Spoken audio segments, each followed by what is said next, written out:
when we're talking about whether you can force someone to refer to you or refrain from referring to you in different ways, I guess one issue that I'm having difficulty with is what a pronoun is. I think we'd all acknowledge that you have a right to force people to refer to you in certain ways. If a professor had a class and they had a student who insisted on calling them a girl when they were male, or calling them queer or something, or I can think of way worse words, they would say, well, that's not a pronoun, that's a derogatory label that's just meant to degrade me. But if, who's to say what is a pronoun? And I'm not sure that it necessarily would change if 95 or 97 friends all insisted on sort of degrading or using that pejorative label to the person. And I think that people who are transgendered or whatever do experience, when people use the wrong gender labels to them, they've experienced real prejudice. They experience it as kind of oppressive in that way.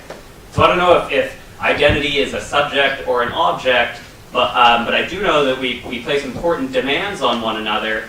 I don't know about nature, but I know that fundamentally, like, our society is going to work better if we respect each other, and I think history bears that out. That self-respect and allowing people's self-identification to play a role in that public aspect. We do already have limits on how people can refer to each other, and they're informed by how people want themselves to be referred to. Okay, well, that's a lot of questions. So, and that's, I'm not trying to be smart aleck about that. It's just, I'm going to have to sort that out for a minute. Well, the first thing I would say is, pronouns, and I'm not a linguist, so I'm not going to be able to whip this off the top of my head, although I do know that there is a psychologist named James Pennebaker who's written a whole book on pronouns, which you might be interested in referring to, and pronouns turn out to be extraordinarily important as signifiers, but they're also part of what's called a closed linguistic category, and they don't change. And so that's something that's useful to know. But you also bring up the distinction, or the lack of distinction, or made a lack of distinction between adjectives and pronouns. And that's pretty interesting, because there's no real reason why, if you can't insist upon which pronoun I use to address you, you can't also insist on which adjective I use to address you. And there's a lot more adjectives. And so that's, because I don't see, like, if you can choose your damn pronoun, why can't you choose your adjective? I mean, adjectives are, the words you listed as pejorative were actually not pronouns, they were adjectives. And so you can object to them. And there's no shortage of times when you use a pejorative adjective to describe someone, especially if you believe that they've misbehaved. It's like, if the person can insist upon their pronoun, why can't they insist upon their adjective? And that's another part of this problem with this multiplicative complexity that it isn't addressed properly within the law.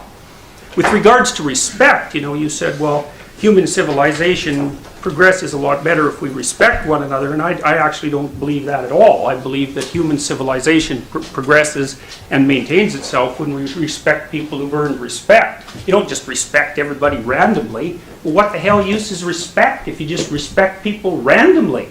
It's like inflating the currency, It's like the Simpsons episode where, Bart gets a trophy because it's every child gets a trophy day. All you do is inflate the currency. Respect is actually limited to that category of people who have earned respect in some manner. So whatever you're talking about with regards to, say, common decency between people, it's not respect. And the definitions actually matter. They matter a lot. And so I hear the respect argument all the time, but you also can't force me to respect you. You might be able to force me to act like I respect you, but you can't force me to respect you. It's just not possible. You could break me, I suppose, and then perhaps I would do it, although I can't see exactly how precisely. But so there's a number of, I get your point, and I'm not trying to denigrate it in any sense. There's a complex issue here, which is, to what degree do you allow individuals to govern the conversation that's had about them in their presence or otherwise. But I would just revert back to my original argument, which is that's a negotiation. It's either a negotiation. You got 3 states. You can negotiate with someone. You can be their slave, or you can be their tyrant.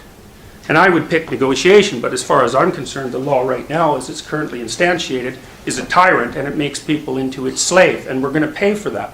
And it's predicated on, hypothetically, on respect and compassion. I don't buy that for a second.